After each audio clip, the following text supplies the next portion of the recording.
Hey there and welcome. Gosh, we have a good one for you here today. We're going to talk about supercharging your job search. Let me share my screen here. There we go. Welcome.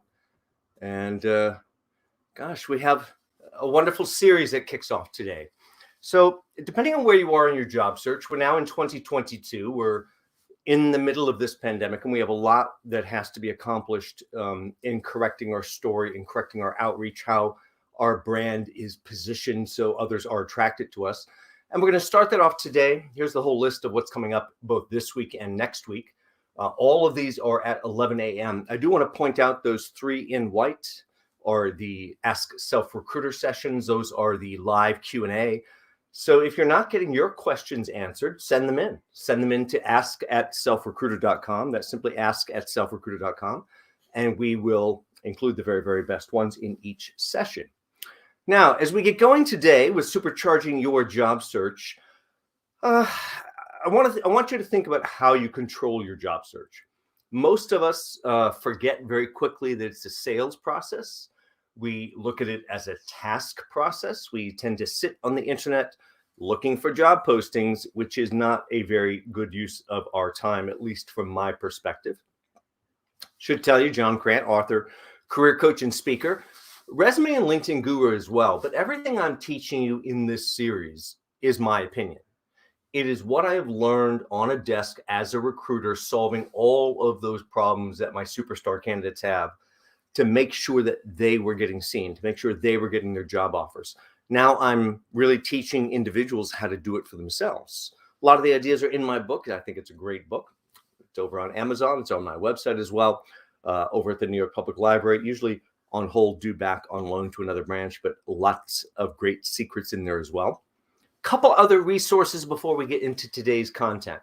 Over on my LinkedIn, there are a number of my lectures, but there's a very special version of my LinkedIn lecture that's not over on my LinkedIn, but it's actually on my Self Recruiter homepage. About halfway down the page, special version that was filmed with some interesting technology that allows you to see me large with the slides large and really use this whole thing as a start and stop to-do list of how to improve your own LinkedIn profile. That's the special version on my Self Recruiter website. Over on my LinkedIn, you can click to my articles and get to a number of the articles that will help you depending on what your challenges might be. I'm not going to go through every one of those. You can take a look over there. Now, let's get to the core of job search itself. If you are organizing and managing and trying to control your job search, every single thing on this list is part of what you have to think about every single day. And it becomes distracting in all directions. So much so that we tend to go after in sales what's called the low-hanging fruit, or what's easiest to get to. And we tend to do those easy things to get to, which leaves us in a pretty unhappy place because we leave the meaningful ones till later. The meaningful ones, or the scary ones, we should really do first. Those are the ones that will get us to our goal a lot quicker. Now, as much as I'm giving you a lot of advice, don't let somebody else think for yourself. I saw this on a t-shirt in Chinatown here in New York City about 8 o'clock in the morning. Pre-pandemic, used to get into Chinatown very early, go to the subway, everything else. Not so much these days. But back in those days, a million things going through my head like every other New Yorker. Lead, follow, get out of my way. I've got things to do. And then suddenly I look up and don't let somebody else think for yourself. Well, that's the second thing I saw. The very first thing I saw was a gigantic hog walking down the street on top of this guy's shoulder. I don't know if you've seen one of those things in person, in reality. My gosh, a lot of bacon on there. My first thought was, how is he not toppling over? But pretty stout guy. Second thing was really, don't let somebody else think for yourself. We have to put down that smart device. We have to get out of the back seat. We have to get behind the wheel, or we're never really going to get to that destination we're hoping or dreaming about. Here's your guiding principle. This is what you use every time you feel like you're a little off track. By the way, feeling a little off track means you may be getting closer to an offer if you are having enough activity going on. So this guiding principle is designed to make sure you have enough meaningful activity going on. Is this the most effective use of my time at this moment? This is designed to keep you from doing the easy, low-hanging fruit. Oh, I'll just do this and this and this. How about reaching right out to the decision maker? That's a little more scary, but much more effective. If I reached out to 5 or 10 different decision makers, if I'm not getting 2 or 3 at least responses back from 5 or 10, there's something really wrong with my outreach. I forgot, maybe it was a date. Don't forget to check out my marketing yourself to the decision maker coming up. It's either a little later this week or next week, but it's in this series that's coming up this 2 weeks here. So if we are to really organize and manage our job search, that means we have to come up with this daily or weekly plan for these core activities. Yes, that whole laundry list, but these core activities is what they all distill down to. And that means I have to search for jobs in various ways that I have to search for jobs. I have to send out resumes because hard to get noticed without sending those out, but we'll talk about where I would send them out and where I would not send them out coming up. Networking, very, very important. Everyone says networking, gotta do it. Absolutely, especially these days, open doors. Following up on opportunities. If this was worth your effort in the first place, it is certainly worth your effort to follow up. Strategizing for interviews, so every interview is a chance to get sharper and sharper at presenting yourself. And of course, marketing ourselves to these individuals. And we have to review these goals every single day and every single end of the week to keep ourselves in alignment, keep ourselves headed toward the right direction. Wherever you are in your process, either take that first step or your next step, repeat. Now, how to structure and build this job search plan of action. It's actually as simple as you see right here on the screen. Instead of endlessly chasing job postings, now, why do I go so negatively after job postings? Because about 50% of all jobs you see posted are not real. They're not real by how I define them. And that is they have to be ready to place that ad and look for the right qualified candidates now. When they identify the right qualified candidates, they have to be ready to set those times for an interview discussion. When they locate really the right individuals in the interview discussion, they have to be ready to set a start date and extend an offer. All of that is required so it's not endless window shopping. Oh, post these fantasy jobs I might hire for sometime in the next year, which has nothing to do with today. By the way, how half of the jobs or 50% of the jobs end up being not real, that's a process of how those advertising spots are sold. I don't care what platform we're talking about, what job board, everything else, they're all sold with the same method up to 1 year in advance, and those things expire. Use them or lose them in 12 months. Now, I did all the national contracts for 100 office recruiting system. It's the only way you ever get a good deal. How many could I use this whole next year? You take that number to your sales rep, you do a little horse trading, sign that contract. Those are use them or lose them in 12 months. No idea. 6 months or even up to a year today, what I'm going to hire. And yet we have to use those things up. It begins to this slippery slope of just put up the jobs we normally would hire for. Endlessly building pools of candidates, only half of which are really coming to fruition. I want you to change everything. What I want you to do is to build this perfect list. I'll talk to you and show you a couple methods for doing that. This perfect list of companies to go after. When you stack rank those perfect list of companies in the order that's most valuable to you, of interest to you, my gosh, then now you're investing your time the correct way. If you choose 25 to 30 individuals at that company, think about warming up your audience behind the firewall of the company. Oh, sure. So imagine either where you see the job or imagine the job. Whether you see it or not, it's irrelevant. Look at the structure and go, that's where my job would be. Who's up. Don't be shy. Up the food chain, down, all the way down to admin level, very strategic reasoning, left and right into a couple surrounding departments. If I picked a nice, healthy mix of 25 to 30 people that surround that job, I've really opened up the profiles of everybody that I'm likely to interact with almost every day in my work life, if I held that job. So yes, open those profiles, ask them to connect. I'm right here, right behind the firewall of the company. And now, of course, without waiting, because what I'm describing to you is sales process. There's no waiting in sales process. I open, I ask to connect. I don't wait for a single answer because it's irrelevant. And now I simply look at the 25 to 30 people that have already opened and asked to connect. And now I go, who do I think, because your opinion is the only one that actually matters. Who do I think are the 3, 4, or 5 individuals that would likely be involved in the discussion to hire a person like me?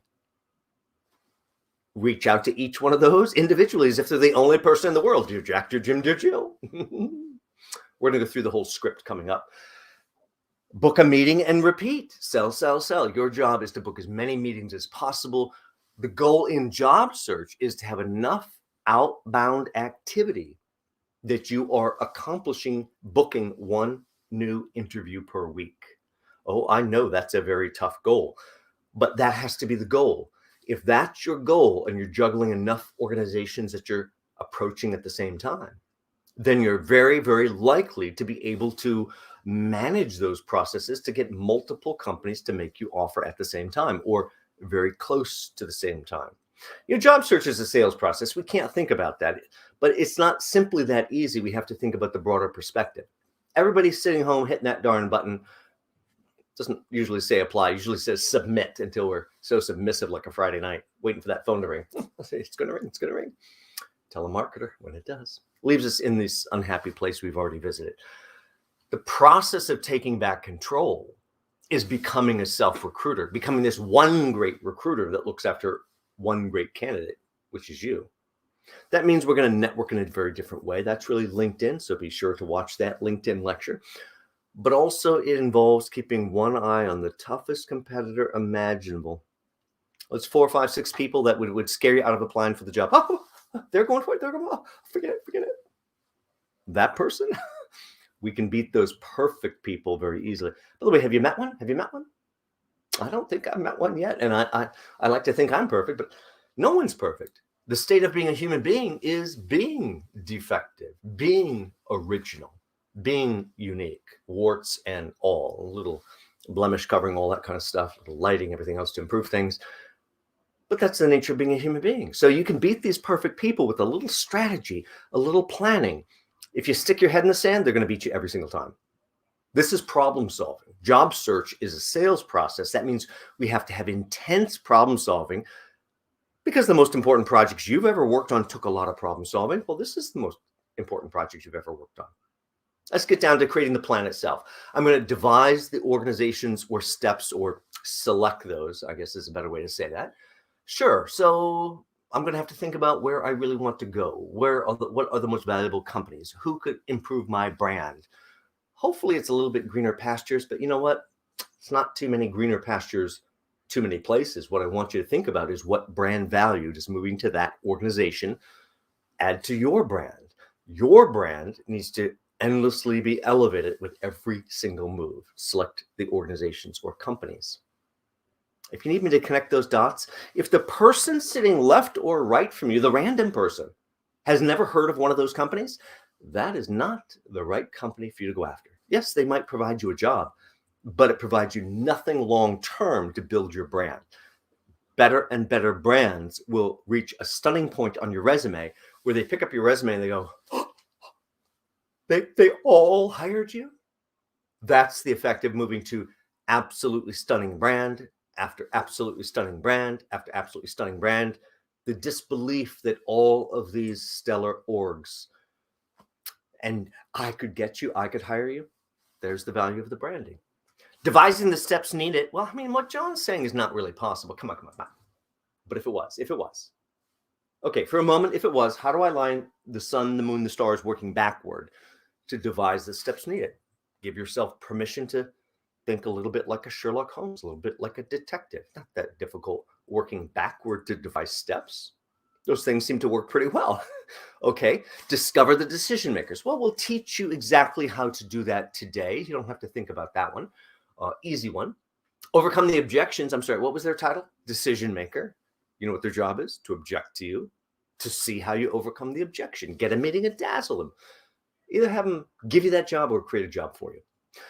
So if we're going to do this the right way, we have to start with 30 companies. I know that's a tough number. 30 companies. I can't think of 30 companies I want to work for. Okay. This is the homework. This is the hard part. Can you think of 10? I bet you can think of 10 companies if you put a little bit of focus. 10 companies you're dying to work for. Okay. Now you could take any of those 10 companies. I could maybe take them over to a financial tool, maybe Hoovers.com, Yahoo Finance, one of those type things. A lot of free tools out there. And I could put each one of those 10 companies into the tool And right away, I get a better synopsis about this organization. But usually a little to the left, a little to the right, here's their top 3 competitors right there. Now your 10 suddenly is a list of 40. Maybe cross out a couple of duplicates, cross out a couple you don't like. You have 30 companies right there that are probably statistically perfect to hire you. Very likely the reasons you're attracted to these 10 also apply to their 2 or 3 top competitors. Those are things that can really help you. Having the right list changes everything because it's a sales process. Now, no great earth-shattering awakening here. Maybe it is for you, but this is a normal sales funnel. We may see this. Oh, let's even make this a little bit bigger. Hang on one second. Oh, there we go. Tiny me, big sales funnel. So sales funnel, this is pretty normal. But in terms of job search, it's creating awareness and interest and consideration all headed toward an offer. And that means, just like the shape indicates, we have to have a lot of activity to create the awareness, which creates a little bit more interest and creates consideration and then gets down to 2-3 offers. So if your goal is to get to multiple offers, you need to be pursuing 10 organizations simultaneously. That's all at once. I'm after 10 organizations at once, which shouldn't be too difficult if I have a list of 30. Now, as I pursue all 10 simultaneously, yes, my goal is to generate 1 new interview organization per week out of all of that outreach activity.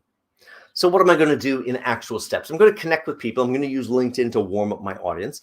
I'm going to go back to those 25 to 30 people I would have chosen, thinking about my org chart, how things are set up. I'm going to go up the food chain, down, left and right to other departments. I ask to connect. This is fulfilling the sales process part of it. By the way, I'm going to communicate you don't know me. I'm professionally appropriate, give them a little stroke to the ego. And that very likely is going to get me seen in a much greater way than if I forgot that it was a date. So right away, what does that look like? I like to connect with other professionals in our niche, depending how we like to say that. And of course, I'd love to add you to my professional network on LinkedIn. It says you don't know me. I'm professionally appropriate, little stroke to the ego. And then you don't wait for the answer, because the answer is actually irrelevant. Now I simply look at the 25 to 30. I've already opened, asked to connect. In case you didn't connect those dots, that's like picking up a fish hook, sliding a worm onto the fish hook, each one of them, the opening and asking, tossing it out into the pond. Now I've got 2 of them out in the pond, wiggling around. All I have to do is be brave enough to wait until someone clicks on my name and opens my sales brochure. That is the goal, to warm up your audience. Now, pick those 3, 4, 5 individuals. Who do I think has to talk with me to get me hired? They're going to likely be involved in the conversation. By the way, you don't have to be right. You're going to use your gut feeling, which is pretty darn close. And in most cases, the 3, 4, or 5 people you will pick out will include the hiring manager. But just like all those recruiters I trained over the years, their first concern was, what if I don't find the hiring person? I'm like, doesn't actually matter. I mean, you'd like to, but it doesn't actually matter. If you're doing it with this refined gut feeling, if the hiring person's not here, every single one of those people knows the hiring person. All you have to do is be valuable. If you're valuable to them, they're going to connect the dots and shift you right over. Now, very important that you're not just generating all this activity that doesn't go anywhere, doesn't build anything. So you need to begin to capture this knowledge, because it's not only about this change right now. It's also about whatever changes you might have on the next time or the next time after that. Because you know what? We're not just going to have one more job. That's not the world we live in. You're going to have one more job, and after that, one more job, and after that, one more job. That's the world we live in. So these company development sheets, I'll show you where these forms are. Begin to build these out. These also will guide you as to what is my next step. What else could I do? To recap, pretty simple. I'm going to choose the companies and orgs. I'm going to select 25 to 30 individuals at every company, open their profiles, ask to connect. Don't wait for the answers. Email 3, 4, 5 decision makers, book a meeting, sell, repeat. Small changes change perception. Now, that means our script is probably going to have to change too. We are in the midst of a pandemic. And if you've not factored in or thought about remote work, now is the time. 7 out of 10 white collar jobs out there are being done remote right now. This is an earth shattering shift from a couple of years ago, where just a handful, somehow very special people, got to do it remote. Now suddenly everybody gets to do it remotely. A lot of people, not everybody. But if you haven't done that yet, suddenly you feel like you're flying without a net. So you may have to change your story, change your script, talk about yourself or your experiences in a different way. If it's not experiences handling someone that was remote to you as part of your function, maybe it's the fact that you've spoken or presented or talked to audiences or groups, either on webinars or conference calls, or maybe even out at conferences. All of that is a way to shift the story so they can imagine you being valuable at a distance. Now let's get to those decision makers. Who is it that makes this decision? And really not just the decider. I have to get to the other people around that person, because this is about one thing. It's about a unified influence that can end up with a job offer coming your way. So who is it that makes these decisions? Well, I think you probably already know. Getting to everybody is pretty simple. No matter what field you're in, pretty simple. I think you already know the terminology going up the food chain. So begin to think about those decision makers. And also, how about maybe in this list, any one of these list departments, doesn't matter. Maybe in this list that you might say, oh, the manager is going to be the hiring person. Fantastic. Then why don't we start with the VP or maybe even the EVP? No, I said the manager would be the hiring person. Great. Why don't we go 2 or 3 levels above the boss, approach that person and introduce ourselves, romance them essentially with how much we're attracted to this company, how much we could do for this company, how much it's really getting us all excited. And as we get introduced down the food chain, that person that we further up the food chain, they're not afraid of us. They think of us as a potential strategic asset. So if we're excited about them, if we approach them with the right date, they very much want to introduce us down the food chain. I know who needs to meet you, my manager, my director down the food chain. So let's not be afraid of top-down selling. That's a very normal thing. Let's be sure to capture all the layers. This is information you could use in so many ways in the future. So how else do we find these decision makers? I'm going to show you how to reverse search on LinkedIn, but beyond that, name mentions. This is an old-fashioned traditional. All these places mention people, and my gosh, when you call those people or reach out to those people and you happen to mention what you saw, they know exactly what you're doing. They can't resist anyway. That's human nature. So name mentions are really, really important. Another big one is referrals. If you're doing the right level of outreach, you're going to get an awful lot of, we just hired, just had the last person, we don't have a need. We're not going to hire till summertime. We've actually just had layoffs. Who knows what you're going to hear? When you get or don't get your first goal, you have to shift gears. What else could I get from this call? I didn't get number 1. Maybe I have to go to 2, 3, or 4. Referrals are one of those things. If they're not hiring or we just filled our last spot. Oh, congratulations, Jack. You think I'm happy they just filled their last spot? But I think like a detective, if they just filled their last spot, that person came from somewhere else. Wherever that person came from is open and it's the right field. Oh, Jack, Jim, Jill, out of curiosity, what was their background? What kind of company did they work for before? Very stealthy way to get them to tell me, essentially. Lure them into telling me. So I could get referrals. There's all sorts of ways to get referrals. Who's the best one of these you've ever worked with? What's the best one of those? If you had my background, where else would you look? Typical way we're going to do it, though, is really doing a reverse search on LinkedIn. Now, this part is pretty simple. We're going to really look through and choose based on our knowledge. Here's how we do it. I'm going to look at this unified search box. Same on every single page on LinkedIn. I'm going to begin to search whatever I'd like. In this example, I'm searching Informatica, big database middleware company. As I start to type, it gives me this drop-down menu. Don't click on that. That's a trip down the rabbit hole. It's a trick. Don't do it. Simply type what you'd like, hit enter, and you get this nice secondary sorting process.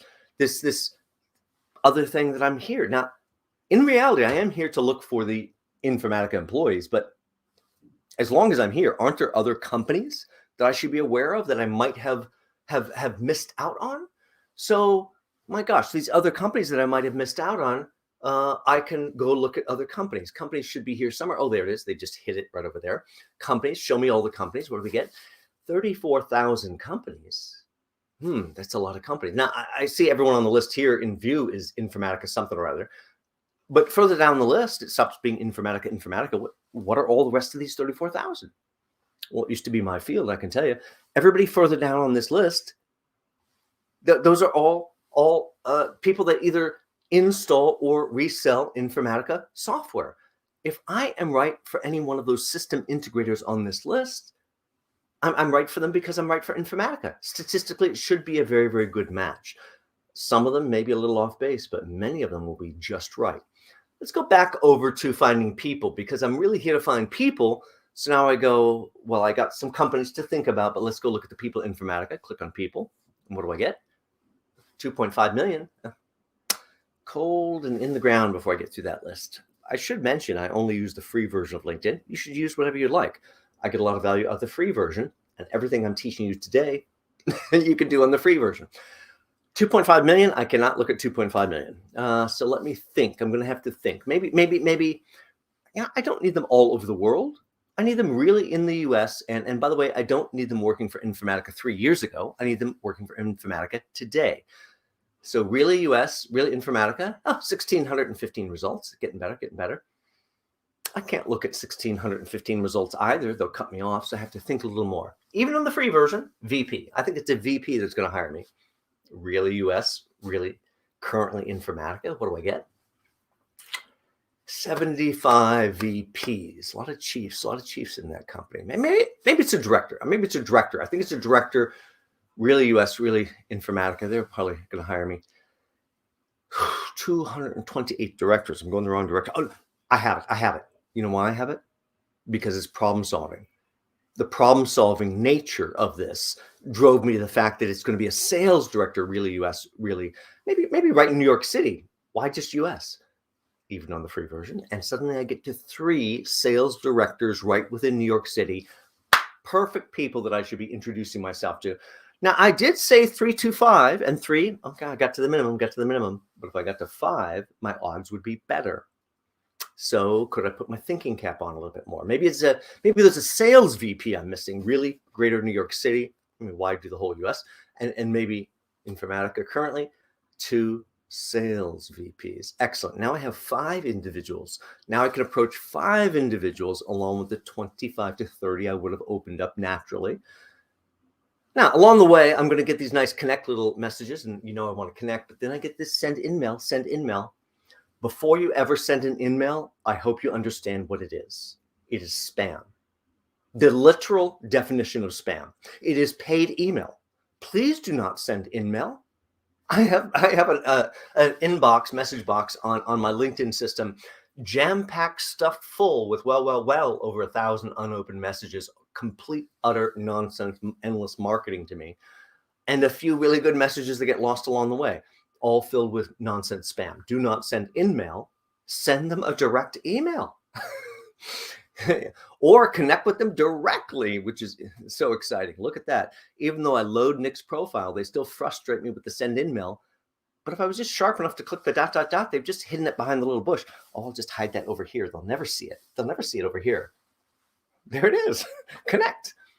There's that message I write one time ever. Copy and paste forevermore. I'd like to connect with other professionals in our niche. And of course, I'd love to add you to my professional network on LinkedIn.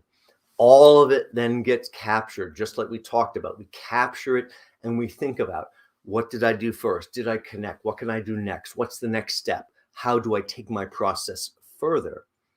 It has to be about them before it's ever about you. I know you're there to sell you, but you have to understand why they are attractive to you. Let's get over to the script. Hi, this is John. I'd like you to hire me. Take me off your list. Never call me again. How'd you get my number? Security. Okay. Job search is a sales process, meaning value has to be in every single word, and that's what will open doors. If we fail to approach them with value, it's, how'd you get my number? Take me off your list. Never call me again. I hate you people. As a recruiter, I've heard all those things, and I've lived to tell. So you can't let those things throw you. You have to be persuasive. That's your job. You've got to be focused. You've got 30 seconds to live or die. And dying sounds like, how'd you get my number? Take me off your list. Never call me again. Security. Let's go through this, the actual script. We're going to zoom in here. Now, you're not meant to write this at this moment, but you are meant to write it as homework. As you write it as homework, all this nice text on the left side will guide you as to what I've taught you today. It will remind you. Let me just take you through the structure of how this sounds. We're going to greet them, wait for the response. Nobody wants to do that because that's where they go, how did you get my number? Take me off your list. Okay. Tell them why we're calling. Tell them about your educational background. 2 or 3 key accomplishments. And closing. Closing is just a scary sales term. It means, well, ask for what you'd like, which is not closing. That's half of it. And ask for agreement to it. Requires asking for agreement to it, which everyone is afraid to do because that's where they say no. But no shouldn't scare you away. No is where you overcome objections. Let's take you through and let you hear how this sounds. Hey, good morning, Jack. It's John Crant. How are you this morning? I'm fine, John. How can I help you? Whew, one of the 3 answers I'd like. The normal, trained, well-behaved, listening to me for a moment. You get about 30 seconds of attention before you'll blow it because you forgot it was a date. Now, second way is I might call them up and I might say, hey, good morning, Jack. It's John Crant. How are you doing this morning? I'm terrible. Wish they didn't say that. Acknowledge their response. I just can't pretend I didn't hear it. Third reaction, by the way, could be a trained dog, like Pavlov and training the dogs. We bring the food out and the dogs salivate. We bring the food out and start ringing a little bell. The dogs salivate. Eventually, we keep ringing that bell, but we stop bringing the food out. The dog salivates because it's trained. So I might call them up and say, hey, good morning, Jack. It's John Crant. How are you doing this morning? I'm fine, John. How can I help you? I'll take it. Trained dog. And I keep moving. Let's go back and handle the ugly one. The rest, I think you understand. Then you'll get a little bit of an idea. This is simply the conversation opener. Hey, good morning, Jack. It's John Crant. How are you doing this morning? I'm terrible. Well, Jack, let's see if we can change that. Did you notice there was no change in speed? Very confident. I'm not thrown off my game because they said they were having a terrible day. And then I get right to the point because they're having a terrible day. Jack, the reason for my call, I just had to reach out and introduce myself to you. I'm so excited by what I see going on at XYZ company. Pause. I can't do a build-up like that and then not tell them. Oh, really? Oh, really? What is it? Is my eyes, my hair, you get the idea. You have to tell them why this company is excited you. By the way, I saw that Wall Street Journal article on your new such and such launch. Oh, those things are always so good to get. Yes, why don't you try speaking to them like a dear old friend you haven't seen in 5 years? It's a game changer. Now, I stroke their ego about that by going and looking for what was in the news about them. But I picked that particular one to mention because I know I could add value to it. And now right here, I'm going to go right after the point. I just stroked their ego and I go, oh, by the way, when I was back at ABC Company, I handled a very similar launch. All you have to have is a carrot to get the meeting. I handled a very similar launch. I'd love to come in and share with you how we tackled all those issues I bet your team's experiencing. Pause. Did you notice I didn't tell them what their team's experiencing? Nobody wants to be told what they're experiencing. You have to leave a little wiggle room. Oh, I'd love to share this where it could help you with what your team's likely experiencing. Sounds worth my time. Yes, it is. Yes, it is. Then you have to be brave enough to go for the jugular. I have an opening on my calendar. My calendar. Your words are very, very important. Open on my calendar Tuesday at 10 a.m. Might that work for a brief meeting? The only concern is don't waste my time. Oh, it's brief. It's brief. It's brief. I can handle it. Simple word solves the real problem. Might is the handoff. Makes them feel in control, as if there's any control on their side here. You get the idea here. Without risk, there's a little reward. You have to take some measured risk in life. That means setting this up to go out to the individuals. In a perfect world, I'm going to write the email, almost identical to what you just heard listening. I'm going to write that email ready to send, but I don't send it. I could send it, but I don't. It's up on my screen. I don't send it. It's there. If I want to be extra effective, now I pick up the phone. I dial them. Yes, in almost every case, it is going to voicemail. That's not the point. I understand it's probably going to voicemail, and maybe even I'm happy about that. So much less pressure to voicemail. Okay. Sometimes they'll answer their phone. Why do I care about the voicemail? Because they cannot hear your passion in an email. Well, they can hear your passion in a voicemail. So that's the benefit of that. But so I have the email up on screen. I don't send it. I dial. If it goes into voicemail, I leave the voicemail. If I did not stick my foot in my mouth, I then hang up the phone and click send. If you are doing enough outreach, you will eventually stick your foot in your mouth. If you never stick your foot in your mouth, you're not doing enough outreach. It will happen. You will stumble and trip over yourself at some point if there's enough going on. So while I don't want you to make a misstep, that's also to go, I guess my activity level's at the right level. I screwed that one up. Now, if you messed up the voicemail, many times you can re-record it, but some systems don't allow you. And I've seen recruiters I've been training that somehow got off their script, started laughing on an open mic. That's an open mic. You're not going to be able to re-record. In that case, you have to do what my boss made me do. It happened to me. Someone had hung up on me. It wasn't really a bad recording. Someone had hung up on me at one point when I was brand new. They're like, they hang up on you? They hang up on you? Dial them back. Right now? About to have a heart attack. You're going to make me dial this person back right now? Best lesson I was ever taught. Never been hung up on twice. First off, it does require you to give them plausible deniability. Oh, hi, Jack. It's John Crant. Somehow we got disconnected. I was trying to reach Jim Smith. Oh, I'm sorry. I was so rushed. How can I help you? In almost every case, they apologize. And they just say, I'm sorry. Something's going on with me. How can I help you? Okay. You cannot let that go because it's very tough to make the next call. So a little bit of insight on script there, reaching out to the decision maker coming up will have a lot more detail. You get to the end of your first couple questions and what you're really after, which is really to get an interview, find out what's going on with them, everything else. But you either get or don't get that. When you don't get it, you don't just hang up the phone and I'll take my toys and go. No, what else can I get from this call? I worked hard to get this person on the phone. What else can I say? What can I leave them thinking? What are they thinking about me or my skills? And really, what else can I do? How can I maybe even put them in my shoes, looking out of my eyes and give me recommendations? Maybe even call them back to bother them. Really, this is called calling them back for an agreement, for a relationship. Now, as I was taught this as a recruiter, at first I really thought this was horse manure. I'm like, what?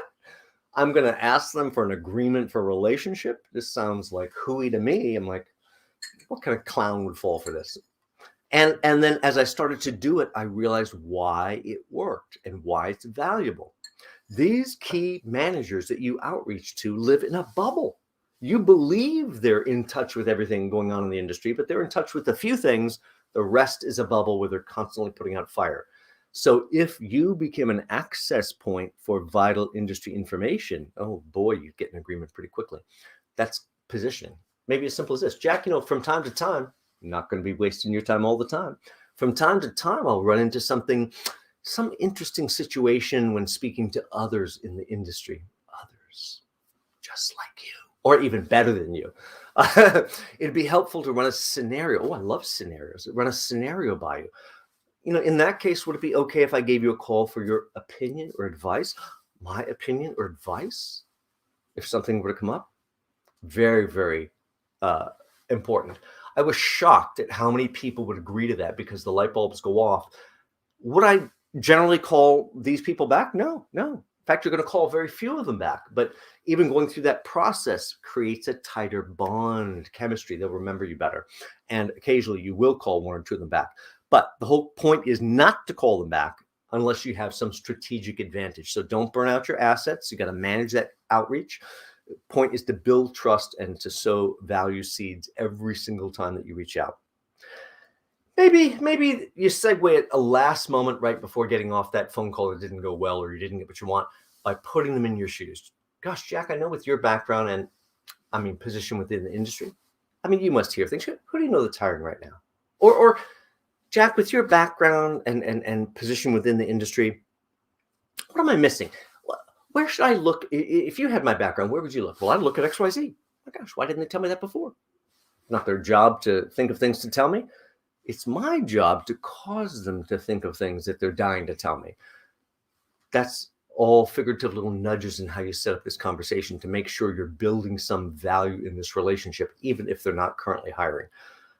You're an industry professional, you bring value, you bring connection of these other companies and insights. They should want that discussion as long as you're not there with a tin cup in your hand rattling a coin. Don't forget these individual job search steps, and you need to get this thing repeat, just like a rusty old lawnmower that doesn't quite want to start up. Keep pulling that cord until that engine starts humming. Now, if you're going to manage everything, you really need a system. You can download a whole system to manage everything right from my website. It is free. You just go to my advice tab, which is that's the blog section, the advice tab. All these forms, you just look for the job search management system, and you can download every one of these forms. Just want to take you through the first one. I've already taken you through the script. The rest I'll show you, but the first one I want to show you, and that's the goals. So you put together a weekly plan for how many calls and how many activities that generate return activity to you are you going to track. So first thing is number of calls to companies that are outbound. These aren't calls coming back to you. That's the fruits of your investment coming back. What we want right now is number of seeds you're planting, number of outbound calls. Now, there's a caveat here. These are calls to companies you have never called before.